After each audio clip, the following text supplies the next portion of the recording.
Welcome to Chitra சமையல்.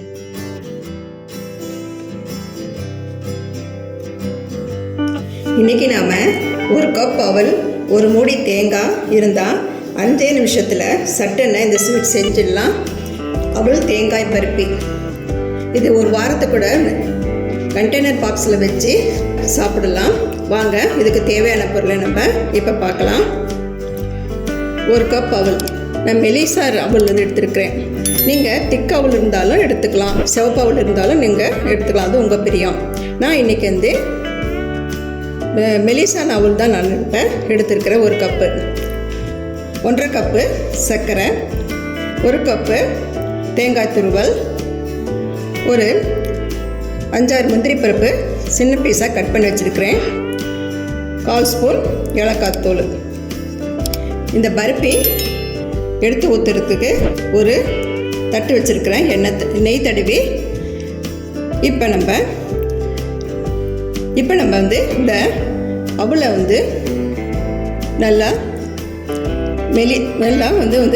வடச்சட்டியிலேருந்து வறுத்தெடுத்து மிக்சியில் பொடி பண்ணி வச்சுக்கலாம்.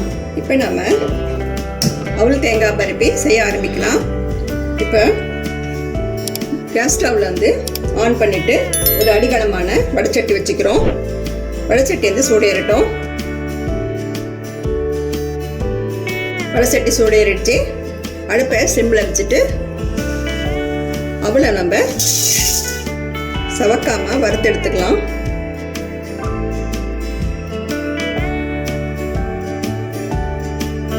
அவளை இந்த மாதிரி 1 நிமிஷம் வறுத்துட்டோம். இதை ஒரு தட்டில் நம்ம போட்டுடலாம். அடுத்தது நம்ம தேங்காவை ஈரப்பதம் போகிற அளவுக்கு வறுத்து எடுத்துக்கலாம்.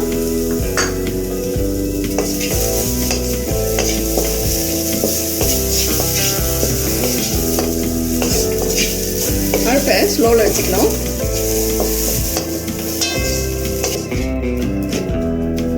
பாருங்க, ஈரப்பதம் போயிடுச்சு. தேங்காய் இப்போ உதிரி உதிரியாக ஆகிடுச்சு. இப்போ நம்ம கேஸ் ஆஃப் பண்ணிடலாம். தட்டில் போட்டுக்கலாம். அவள் சூடு ஆறிடுச்சு. மிக்சியில் கொஞ்சம் குறப்பாக ஃபஸ்ட்டு நம்ம அரைச்சி எடுத்துக்கலாம். இப்போ பாருங்கள், மிக்சியில் இதே மாதிரி குறப்பாக அரைச்சி எடுத்துக்கணும். இப்போ இதோட தேங்காய் வறுத்துருக்கோம்ல, அதையும் போட்டு பொடி பண்ணி எடுத்துக்கலாம். பாருங்கள், அவளும் தேங்காயும் மிக்சியில் போட்டு இந்த மாதிரி கொஞ்சம் மொறுமொறுன்னு அரைச்சி எடுத்துக்கிறோம். இப்போ நம்ம சர்க்கரை பாகு செய்ய ஆரம்பிக்கலாம். கேஸ் ஆன் பண்ணிவிட்டு அதே கடாயில் 1.5 கப்பு சர்க்கரை எடுத்துக்கொள்ள அதை போட்டுக்கலாம். போட்டுட்டு 1/2 கப்பு தண்ணி ஊற்றிக்கலாம்.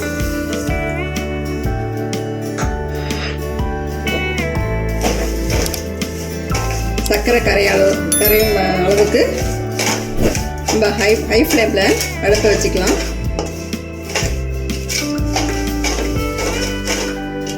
உங்களுக்கு சர்க்கரை என்ன இனிப்பாக உங்கள் வீட்டில் சாப்பிட்றவங்களா இருந்தால் சர்க்கரை எண்ணெய் சேர்த்து கூட நீங்கள் போட்டுக்கலாம். சர்க்கரை கரைஞ்சி ஒரு கம்பி பதம் வரணும். சர்க்கரை கரைஞ்சிடுச்சு, நல்லா கொதிக்க ஆரம்பிச்சிருச்சு. அடுப்பை நம்ம ஸ்லோவில் வச்சுக்கணும். இப்போ ஒரு கம்பி பதம் வந்துருச்சான்னு பார்க்கலாம். பாருங்க, ஒரு கம்பி பதம் வந்துருச்சு. புதுசாக பழகிறவங்களுக்கு இந்த மாதிரி நுரைச்சிட்டு வந்தால் கூட போதும். அவங்களுக்கு தெரியல, கம்பி பதம் பார்க்க முடியலன்னா இந்த மாதிரி நுரைச்சிட்டு வரும்போது அடுப்பை ஸ்லோவில் வச்சுக்கிட்டு நம்ம அவளும் தேங்காயும் மிக்சியில் போட்டுக்கல அதை நம்ம போட்டு கிளறிடலாம்.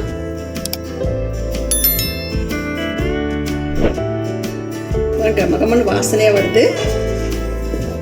இது 5 நிமிஷத்துல செஞ்சிடலாம்.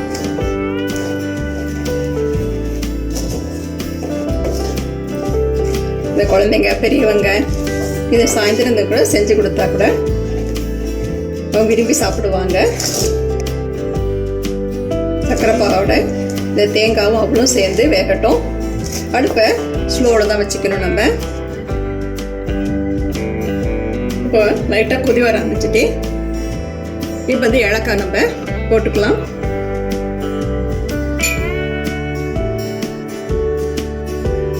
நெய் வந்து 1 ஸ்பூன் விட்டுக்கலாம். நெய் அதிகமாக தேவைப்படாது, இதுக்கு 1 ஸ்பூன் இருந்தாலே கூட போதும். இப்போ எல்லாம் சேர்ந்து அடைச்சட்டியில் அடி ஒட்டாமல் வந்திருக்கு பார்த்தீங்களா? பதமும் சரியாக வந்திருக்கு. நம்ம இந்த டயத்தில் நெய் தடவி இருக்கிறோம்ல, அந்த தட்டில் நம்ம ஊற்றிக்கலாம். ஒரு 5 நிமிஷம் வேகட்டும். வந்து வெந்தப்புறம் இந்த தட்டத்தில் நம்ம ஊற்றிக்கலாம். பாருங்கள், இப்போ 5 நிமிஷம் நல்லா வெந்துருச்சு. நல்லா சேர்ந்து வடைச்சட்டியில் வந்து ஒட்டாமல் வந்துருச்சு. நெய் தடவின தட்டில் நம்ம இதை ஊற்றிக்கலாம். அவல் தேங்காய் பருப்பி ரெடி ஆகிடுச்சு. நம்ம தட்டில் ஊற்றிட்டோம். இது மேலே நம்ம டெக்கரேஷன் கோசம் முந்திரி வந்து நான் போட்டுக்கிறேன். உங்களுக்கு என்ன நட்ஸ் வேணாலும் நீங்கள் போட்டுக்கலாம், அது உங்கள் விருப்பம். பாதாம், பிஸ்தா எது வேணால் நம்ம போட்டுக்கலாம். இது பாதாம், பிஸ்தா, முந்திரி எல்லாம் சேர்த்து சாப்பிடும் போது இன்னும் ரொம்ப டேஸ்ட் கொடுக்கும் நம்மளுக்கு. இது ஒரு 10 நிமிஷம் ஆறுன அப்புறம் கட் பண்ணிவிட்டு நம்ம ஒரு பிளேட்டில் பரிமாறிக்கலாம். சுவையான அவல் தேங்காய் பருப்பி ரெடி ஆகிடுச்சு.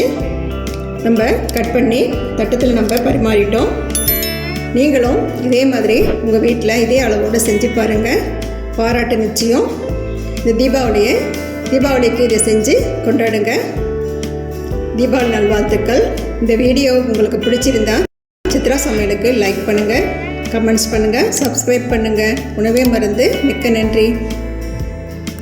இந்த வீடியோ உங்களுக்கு பிடிச்சிருந்தா சித்ரா சமையலுக்கு லைக் பண்ணுங்கள், ஷேர் பண்ணுங்கள், சப்ஸ்கிரைப் பண்ணுங்கள். உங்களுடைய கருத்துக்களை கமெண்ட் செக்ஷனில் பதிவு பண்ணுங்கள். உணவே மருந்து.